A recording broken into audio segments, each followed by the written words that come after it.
विद्यार्थियों, मैं ज्योति नागपाल एक बार फिर से आपका अपनी कक्षा में हार्दिक स्वागत करती हूँ। आज हम पढ़ने वाले हैं विकारी शब्दों के अंतर्गत विशेषण के बारे में। तो आज का हमारा टॉपिक है विशेषण, और इससे पहले हम 3 टॉपिक्स कवर कर चुके हैं, जिसमें उत्पत्ति के आधार पर शब्द, संज्ञा और सर्वनाम को हम पढ़ चुके हैं। तो आज का हमारा टॉपिक या प्रकरण है विशेषण। तो देखिए, सबसे पहले हम विशेषण की परिभाषा को देखने जा रहे हैं।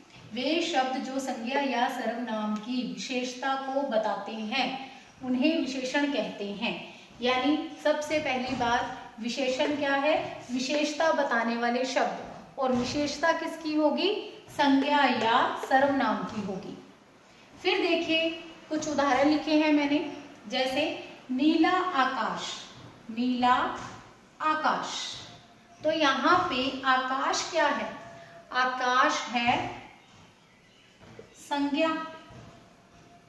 और अब संज्ञा मैं पढ़ा चुकी हूं, तो आप सबको पता है कि ये कौन सी संज्ञा है।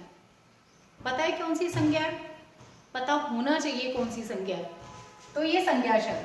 अब नीला, इस संज्ञा की विशेषता पता चल रही है, जिससे वो क्या होगा? विशेषण।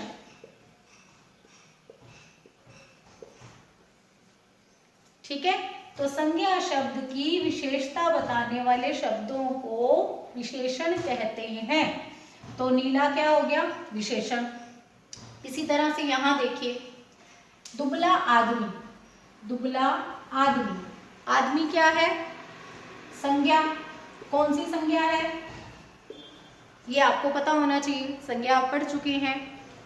दुबला विशेषण।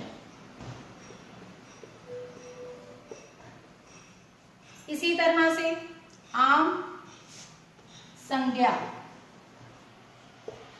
और 4 संख्या बता रहे हैं आम की, तो आम की ये विशेषता है कि वो 4 हैं।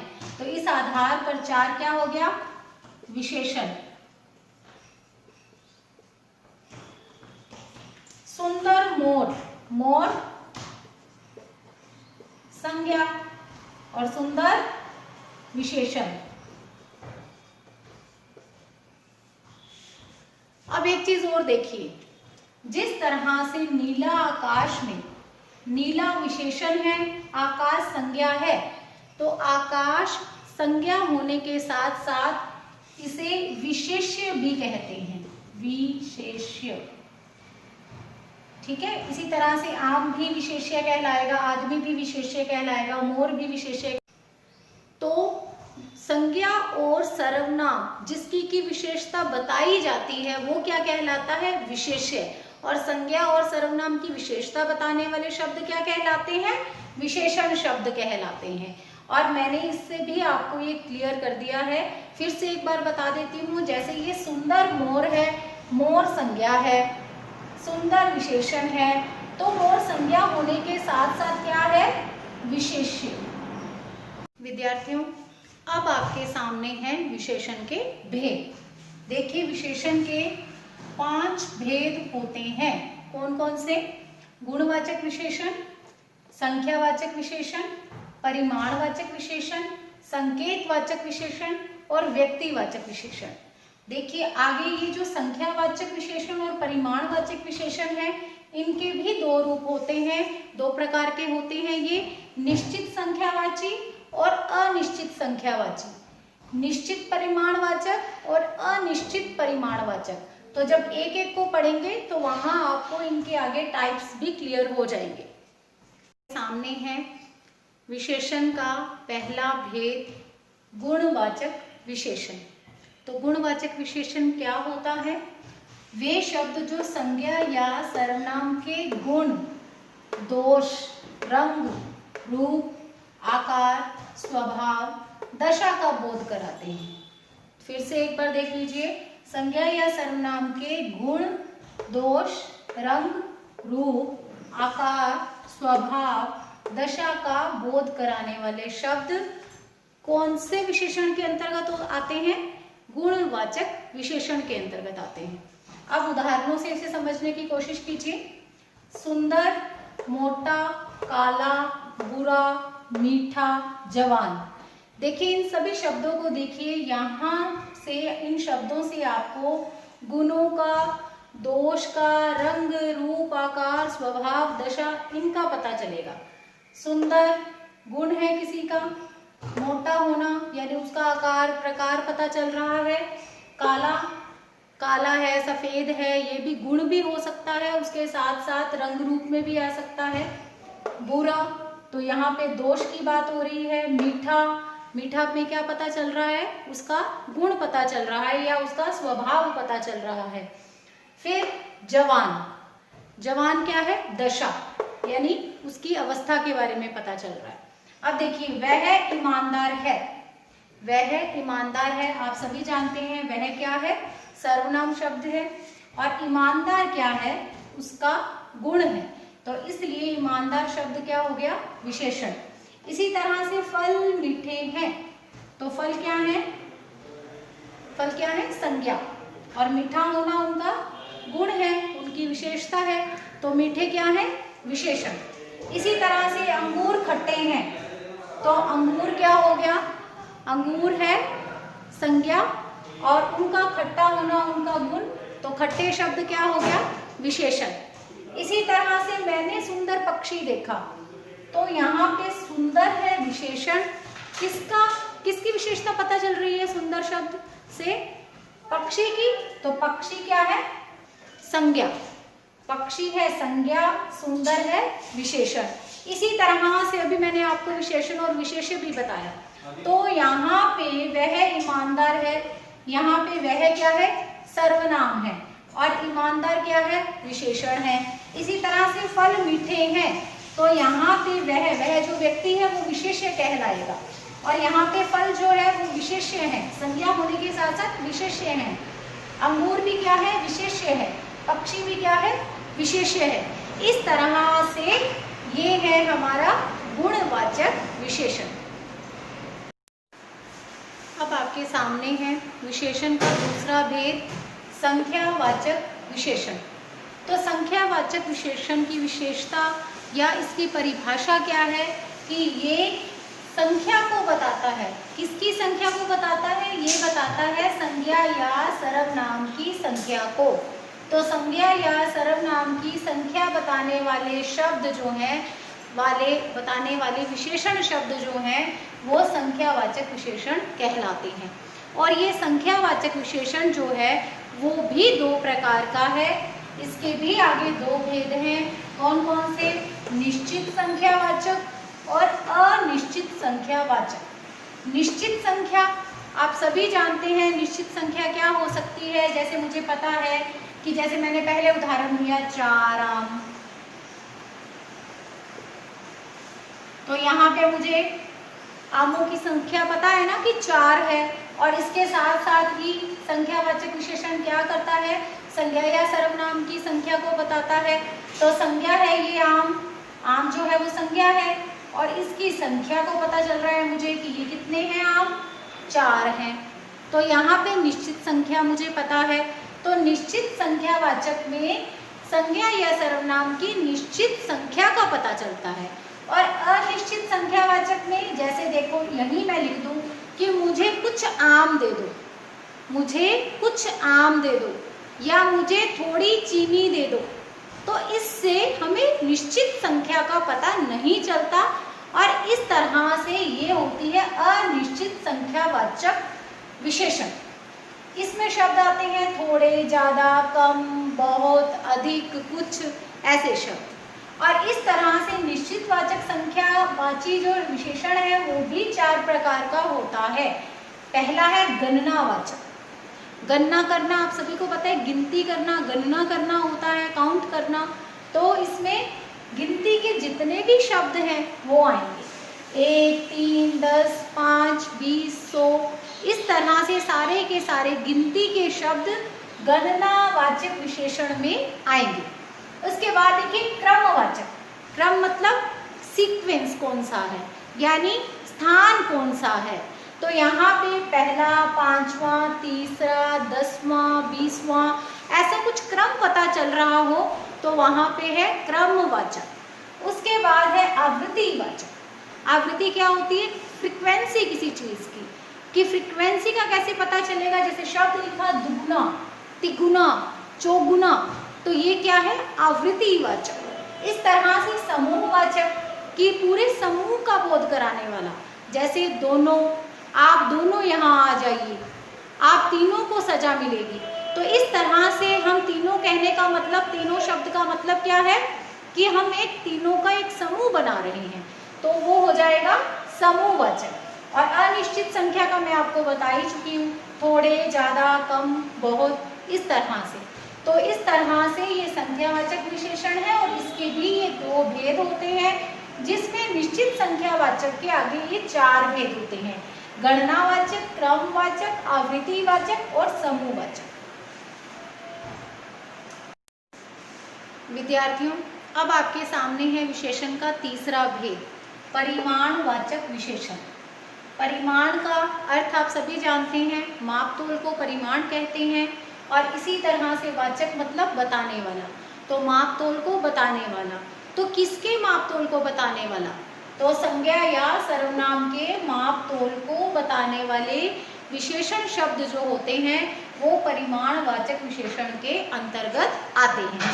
और अभी मैंने बताया कि इसके भी दो भेद हैं संख्यावाचक की तरह।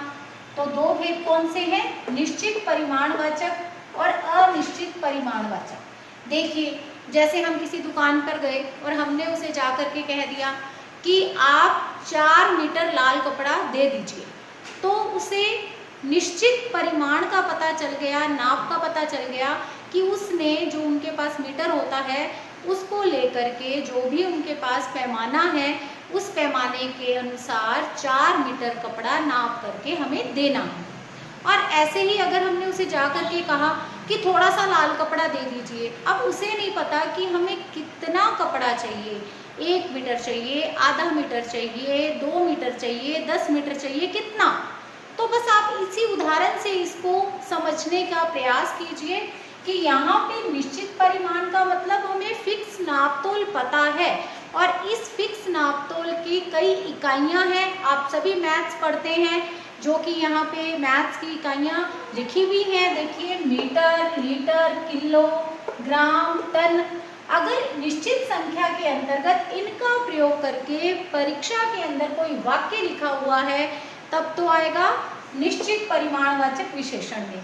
और अगर ये शब्द हैं जिसमें कि अनिश्चितता का पता चल रहा है, जैसे थोड़े, ज़्यादा, कम, अधिक, बहुत, सारे, इस तरह से कुछ शब्द लिखे हैं जिनसे कि किसी भी माप तोल का पता नहीं चल रहा है, अनिश्चितता की ओर इशारा हो रहा है, कुछ भी निश्चित नहीं है, तो वहाँ पे होगा अनिश्चित परिमाणवाचक विशेषण। विद्यार्थियों, विशेषण का चौथा भेद, चौथा प्रकार है संकेतवाचक विशेषण। देखिए, इसके नाम में है संकेत। संकेत का मतलब इशारा करना।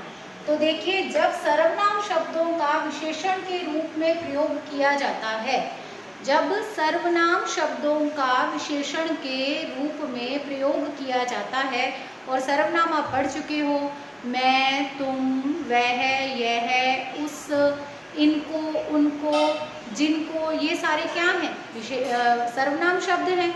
और यहाँ पे देखिए कि संकेत करने के लिए सर्वनाम शब्दों का प्रयोग किया जाए, तो वहाँ कौन सा विशेषण होगा, संकेतवाचक विशेषण। और सर्वनाम शब्दों का विशेषण के रूप में प्रयोग किया जाता है, इसलिए इसका दूसरा नाम है सार्वनामिक विशेषण। तो आपको परीक्षा में सार्वनामिक विशेषण लिखा हुआ मिल जाए, या आपको मिल जाए संकेतवाचक विशेषण लिखा हुआ, दोनों एक ही हैं। अब आप इसे अच्छे से समझने के लिए इन उदाहरणों की ओर देखिए। वह गाय दूध देती है, वह गाय दूध देती है। तो देखिए, यहाँ पे वह शब्द आप सभी को पता है, वह क्या है, वह है सर्वनाम शब्द, और यहाँ पे गाय शब्द क्या है, संज्ञा। तो संज्ञा की ओर, सर्वनाम की ओर इशारा होना चाहिए। तो संकेत करने का कार्य कौन से शब्द के द्वारा किया जा रहा है, वो है वह शब्द।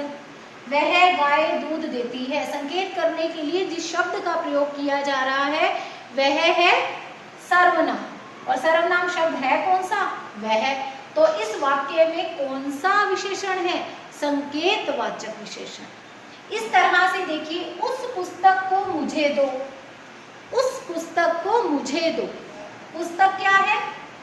संज्ञा। और यहाँ पे उसके लिए संकेत करने के लिए सर्वनाम शब्द उसका प्रयोग किया जा रहा है। तो यहाँ कौन सा विशेषण हुआ? यहाँ पे हुआ संकेतवाचक विशेषण। इसी तरह से इस गेंद को इधर फेंको, तो गेंद संज्ञा, और इस शब्द का प्रयोग हो रहा है, सर्वनाम शब्द है, इसका प्रयोग हो रहा है इस संज्ञा की ओर संकेत करने के लिए।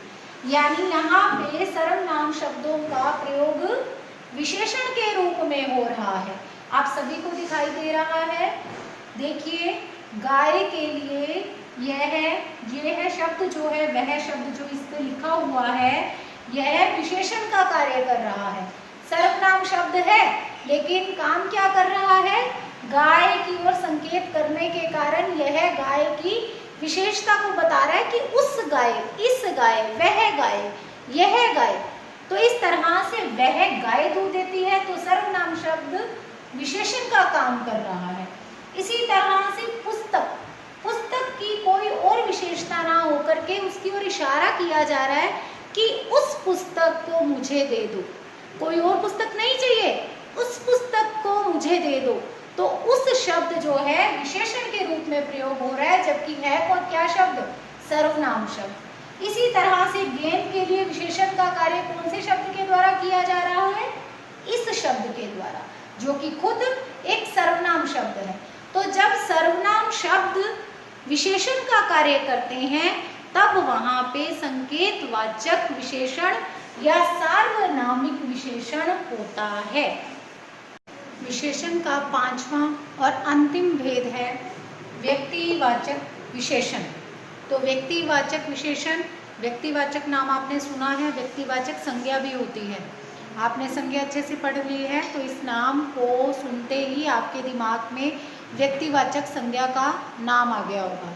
तो यहाँ पे उसे भी ध्यान में रखना है, उसका भी यहाँ प्रयोग है। देखिए, ऐसे विशेषण शब्द जो स्वयं व्यक्तिवाचक संज्ञाओं से बने होते हैं, यानी खुद तो कौन सी संज्ञा से बने हैं? व्यक्तिवाचक संज्ञा से मिलकर के बने हैं, तथा वाक्य के अन्य संज्ञा या सर्वनामों के लिए, और वाक्य में जो अन्य संज्ञा और सर्वनाम आए हैं उनके लिए विशेषण के रूप में प्रयुक्त होते हैं, उन्हें व्यक्तिवाचक विशेषण कहते हैं। सरल शब्दों में मैं आपको बता देती हूँ कि इसमें जो विशेषण शब्द होता है वो व्यक्तिवाचक संज्ञा से बना होता है, और अब जो नया शब्द सामने आया है व्यक्तिवाचक संज्ञा से, वो विशेषण का काम कर रहा है किसी अन्य संज्ञा या सर्वनाम के लिए। और उदाहरण से इसे आप अच्छे से और समझ जाएंगे। जोधपुरी जूती, देखिए जोधपुरी जूती, यहाँ पे हमें साफ पता चल रहा है जोधपुरी शब्द जोधपुर से बना है। जोधपुर कौन सी संज्ञा है? व्यक्तिवाचक संज्ञा, और जोधपुर से बन गया जोधपुरी। और जूती क्या है? संज्ञा, यानी कि अन्य संज्ञा हो गई ना, कोई और संज्ञा या सर्वनाम, जो कि यहाँ बात हुई है कि क्या करते हैं, वाक्य के अन्य संज्ञा या सर्वनामों के लिए विशेषण के रूप में प्रयुक्त होते हैं। तो यहाँ पे जूती अन्य संज्ञा या सर्वनाम होगी, जो भी वहाँ बात की गई है वही, जो कि अन्य संज्ञा है यहाँ पे। और जोधपुरी, ये जोधपुरी शब्द इसके लिए विशेषण का कार्य कर रहा है, विशेषण के रूप में यहाँ पे प्रयुक्त हो रहा है, जबकि ये खुद व्यक्तिवाचक संज्ञा से मिलकर के बना है। इसी तरह से देखिए बनारसी साड़ी, बहुत ही प्रसिद्ध है बनारसी साड़ी। तो ये बनारसी, बनारस से मिलके बना है ये शब्द। बनारस क्या है? व्यक्तिवाचक संज्ञा है, पर्टिकुलर एक विशेष स्थान है, तो व्यक्तिवाचक संज्ञा में ही आएगा वो। तो बनारसी शब्द जो है वो इस साड़ी, जो कि एक संज्ञा शब्द है, उसके लिए विशेषण का कार्य कर रहा है। इसी तरह से बीकानेरी भुजिया, बीकानेरी बना बीकानेर से, भुजिया संज्ञा हो गई, और बीकानेरी शब्द इसके लिए विशेषण का कार्य कर रहा है। इसी तरह से पंजाबी दाल, पंजाबी शब्द पंजाब प्लस ई, पंजाब धन ई प्रत्यय लगने से उसमें पंजाबी बना है। तो पंजाब जो है वो है एक व्यक्तिवाचक संज्ञा और दाल है अन्य संज्ञा। तो यहाँ पे यह इस दाल शब्द के लिए विशेषण का कार्य कर रहा है। इस तरह से व्यक्तिवाचक विशेषण में जो विशेषण शब्द होते हैं वो व्यक्तिवाचक संज्ञाओं से मिलकर के बने होते हैं और फिर वो क्या करते हैं, जो वाक्य के अंदर अन्य संज्ञा या सर्वनाम है उनके लिए विशेषण का कार्य करते हैं। क्यों? अब आपके सामने है विशेषण की अवस्थाएं। विशेषण की 3 अवस्थाएं होती हैं, मूलावस्था यानी सामान्य स्थिति, उत्तरावस्था और उत्तमावस्था। मूलावस्था सामान्य स्थिति, उत्तरावस्था जब 2 संज्ञा सर्वनाम में तुलना की जाए यानी 2 में तुलना की जाए।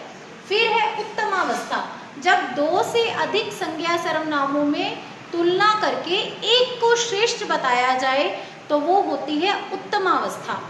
तो उत्तरावस्था में शब्द के पीछे तर लगा होता है और उत्तमावस्था में तम लगा होता है। अब इसे आप एक उदाहरण से समझिए। राम अच्छा लड़का है, तो ये है मूलावस्था, यानी राम की किसी से तुलना नहीं कर रहे, हमने वैसे ही कह दिया राम अच्छा लड़का है।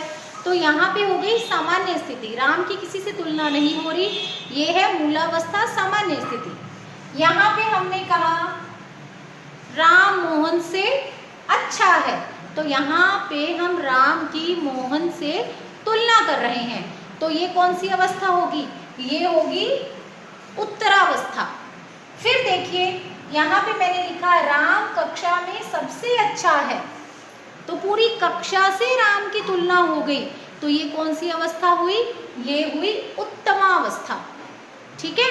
अब आप कहोगे कि ये तर और तम कैसे लगते हैं, तो देखिए जैसे उच्च शब्द है तो इसके जब आप उत्तरावस्था बनाएंगे तो ये हो जाएगा उच्चतर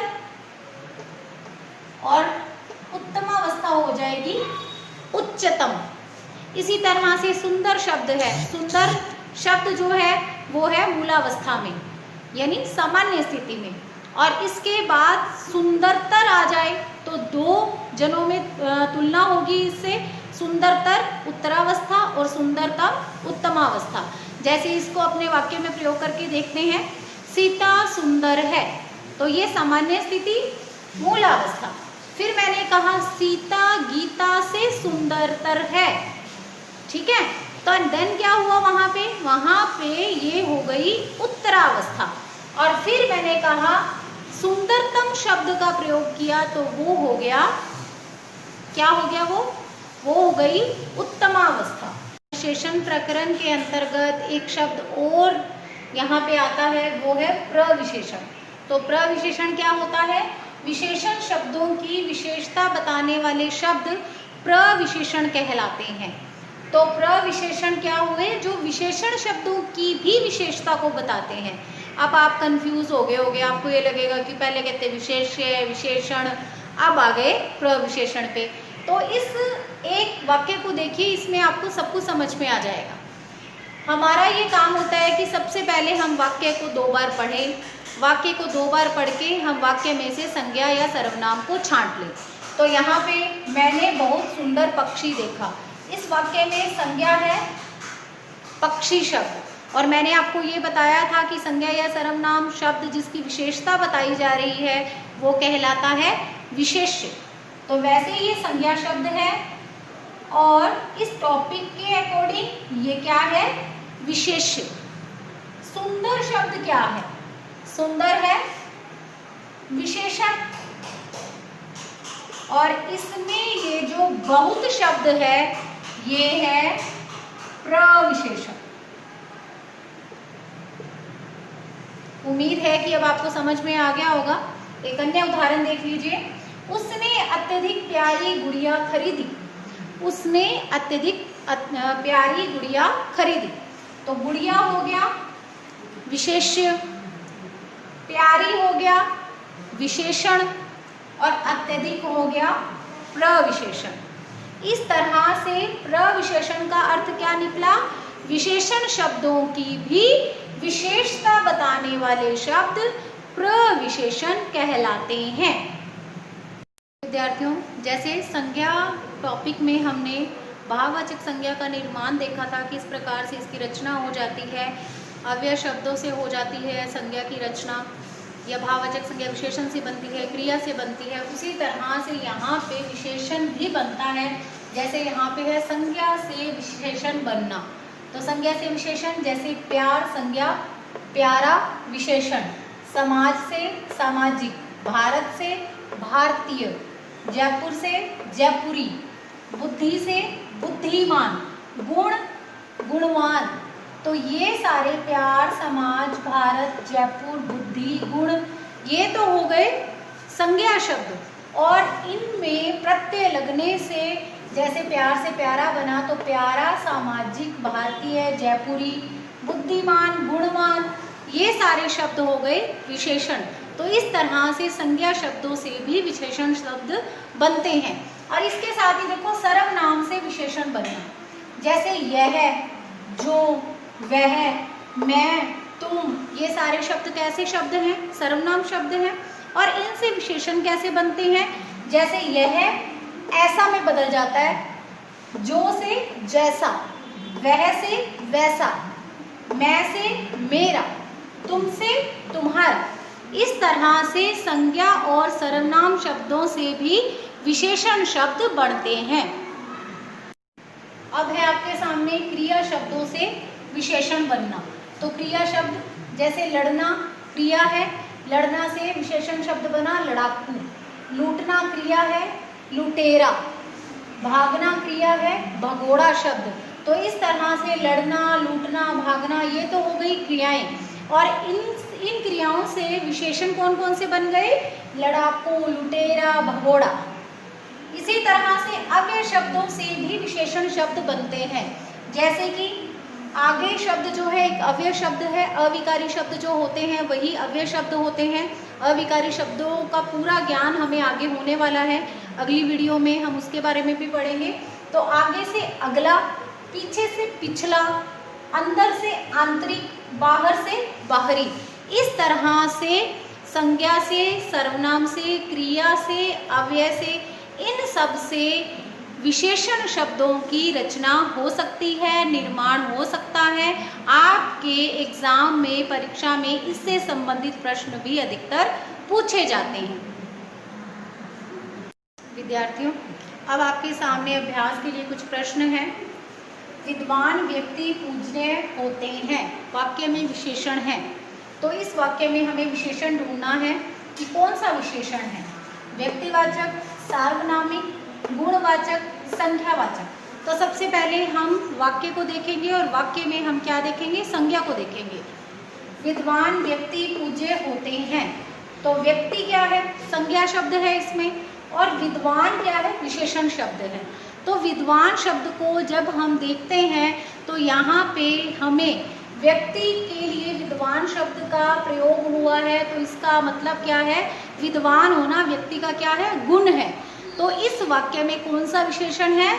गुणवाचक विशेषण। इसके बाद देखिए, निम्न में से विशेषण पद है, यानी इन चारों में से हमें विशेषण को ढूंढना है।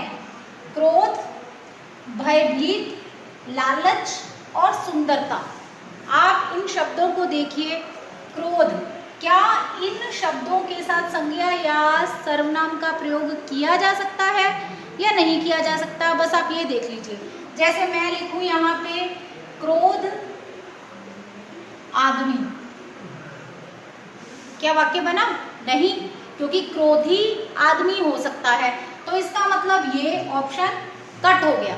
अब यहाँ देखिए लालच आदमी, क्या लालच आदमी हो सकता है? नहीं, लालची आदमी होगा, तो इसका मतलब ये भी क्रॉस हो गया।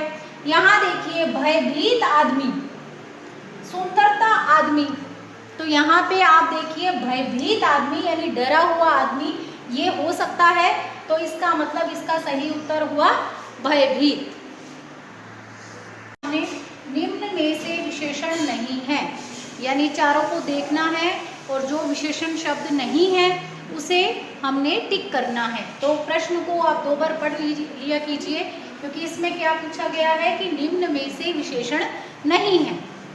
बूढ़ा, रूपवान, प्रेम और लाल। तो आपको देख करके पता चल गया होगा कि इसमें से कौन सा शब्द विशेषण नहीं है। बूढ़ा शब्द विशेषण है, बूढ़ा आदमी। रूपवान व्यक्ति, प्रेम व्यक्ति, लाल टमाटर। तो प्रेम इसका सही उत्तर है, प्रेम जो है वो विशेषण शब्द नहीं है। इसके बाद देखिए सुंदर किस वाक्य में विशेषण है, यानी सुंदर शब्द को देखना है और ऐसे विशेषण को हमने प्रयुक्त चुनना है जिसमें ये सुंदर शब्द क्या है, विशेषण का काम कर रहा है। जैसे सुंदर अच्छा है, तो सुंदर अच्छा है। मैंने आपको पहले भी बताया है, आपने कुछ नहीं करना, वाक्य में संज्ञा और सर्वनाम को देखना है। फिर भी हम यहाँ पे हम वाक्यों को पढ़ रहे हैं। आप देखिए, वह सुंदर सुंदर चलता है। तो चलना क्या है, क्रिया। तो इसका मतलब यहाँ पे संज्ञा सर्वनाम नहीं आए, तो इसका मतलब ये इसका सही उत्तर नहीं है। फिर वह सुंदर नाचा। तो यहाँ पे सुंदर शब्द किसके लिए प्रयुक्त हुआ है, नाचने के लिए। नाचना क्या है, क्रिया। तो यहाँ पे सुंदर हो गया क्रिया विशेषण। अब देखिए उसने सुंदर टोपी पहनी। तो टोपी क्या है, संज्ञा, और यहाँ पे सुंदर शब्द टोपी के लिए आया है, तो इसका मतलब सुंदर शब्द क्या कार्य कर रहा है, विशेषण का कार्य कर रहा है। इस तरह से इसका सही उत्तर हो गया द, उसने सुंदर टोपी पहनी। दोहरे चरित्र का व्यक्ति है। तो यहाँ पे हमें बताना है कि इस शब्द में कौन सा विशेषण है। राम दोहरे चरित्र का व्यक्ति है। आवृत्तिवाचक, गणनावाचक, गुणवाचक, संख्यावाचक। देखिए सबसे पहले तो हमें इस शब्द को देखना है। दोहरा शब्द देख करके कहीं आपने संख्यावाचक में नहीं पहुंचना। यहाँ पे राम के चरित्र का गुण है ये कि वो दोहरे चरित्र का है। गुण कह लो या अवगुण कह लो। तो गुणवाचक विशेषण में मैंने आपको गुण और दोष दोनों बताए थे। तो यहाँ पे कौन सा विशेषण है, गुणवाचक विशेषण। अगला देखिए, अव्यय से बना विशेषण है। अव्यय शब्द से बना विशेषण कौन सा है, घुमक्कड़, जैसा, भीतरी, सांस्कृतिक। अब देखिए घुमक्कड़ शब्द घूमना क्रिया से मिलके बना है, तो ये हो नहीं सकता। जैसा जो सर्वनाम का विशेषण रूप है ये जैसा, तो ये भी नहीं हो सकता क्योंकि उसने अव्यय से पूछा है। फिर सांस्कृतिक को देखिए, संस्कृति, संस्कृति क्या है, संज्ञा, तो ये संज्ञा से मिलके बना है, तो ये भी नहीं हो सकता। तो इसका सही उत्तर है भीतरी। भीतर जो है वो अव्यय शब्द है, अविकारी शब्द है, और उससे भीतर से बना है भीतरी। तो देखिए विद्यार्थियों, यहाँ पे हमने विशेषण का अभ्यास भी कर लिया। और एक चीज मेरे दिमाग में अभी आई है, हमने विशेषण के 5 भेद पढ़े हैं। तो कुछ विद्वान जो है एक छठा भेद मानते हैं और उसको नाम देते हैं विभाग वाचक विशेषण। आज तक कभी परीक्षा में पूछा नहीं गया है, फिर भी मैं आपकी जानकारी के लिए आपको बता दूं, विभागवाचक विशेषण कहते हैं वो। और इसमें शब्द कौन सा लेते हैं, प्रत्येक व्यक्ति,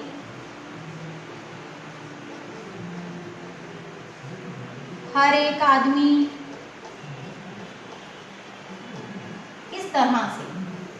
और जो किताब मैंने आपको बताई हुई है राजस्थान बोर्ड की RBSE 9 to 12 9वीं से 12वीं तक की व्याकरण की, जिसमें से कि आपको पर्यायवाची और विलोम शब्द वगैरह पढ़ने के लिए मैंने कहा था आपको, तो वहाँ भी ये लिखा मिलेगा आपको। लेकिन आज तक इसमें से कभी भी प्रश्न नहीं पूछा गया है, लेकिन मैंने आपको यहाँ पे ये भी बता दिया गया है। अब हमने विशेषण से संबंधित जितना भी मैटर था, जितना भी कॉन्सेप्ट था, वो सारा का सारा इस क्लास में पढ़ लिया है। अब आप इस वीडियो को लाइक कीजिए, अपने फ्रेंड्स के साथ शेयर कीजिए, चैनल को सब्सक्राइब कीजिए और मेरे साथ जुड़े रहिए। अगली कक्षा में हम पढ़ेंगे विकारी शब्द क्रिया के बारे में। तब तक के लिए धन्यवाद।